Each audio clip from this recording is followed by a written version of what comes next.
flag waved over. When a young child asked her grandmother, "Granny, why doesn't our town have a new flag? Why do they wave such an old rag?" Granny's eyes brightened with tears as she replied, "Little Ann, that old flag has been through a lot. Its worth is so high it could never be bought. When our ancestors came here, it already stood, triumphantly crafted from our heart's good. It was brought to this town after the war for independence was won. For our freedom this was done. They came to this land to escape tyranny, but later found that they couldn't ignore the plight of another country. So it was my grandfather who waved that flag over Cuba when we freed them from the Spanish. And it was my husband, your grandfather, who waved it over Germany when we freed the Polish. Your father carried it back from Vietnam as we shamefully left those people to lose their liberty. But now, no matter the cost, Americans have fought for all to be free." The little girl grew up to become a soldier. Her heart, more than all her ancestors, is so much bolder. She fought for the freedom of the Iraqis, though some would say it was for an oil tycoon's lease. She shot the enemy until it was won, only to be blown away by a bomb. Grown up and cradled the old folded flag so it wouldn't touch the ground.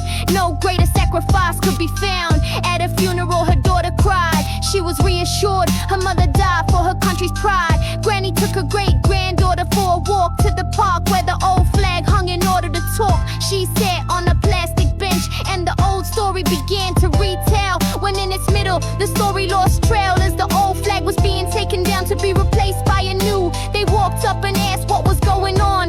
The reply was, "This old flag has to be burned." Granny replied, "But there's still so much from it that can be learned. My family has fought and died with that proud flag in mind. You can't get rid of it," her granddaughter exclaimed. The man replied, "The town council's decision cannot be reversed. No matter how much it makes you feel traversed." The granddaughter then said, "Give me the old flag." But the official said, "Sorry, but I cannot give any slag, for I must dispose of this bloody rag." Granny and her great-granddaughter followed the flag was to be burned behind the town hall. The man told them it must be burned for the health code law.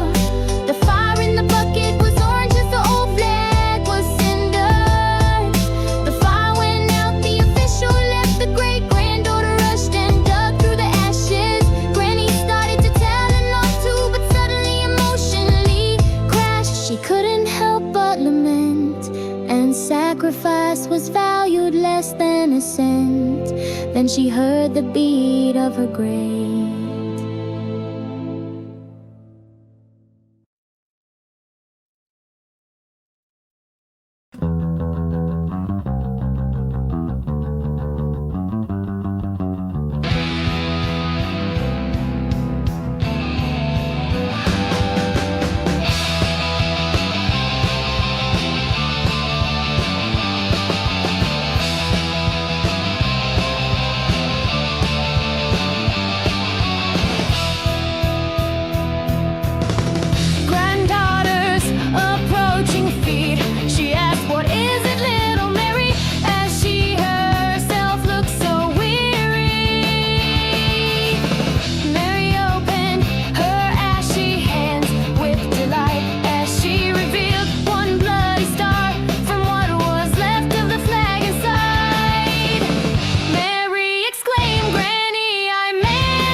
then replied, Granny, don't be frightened.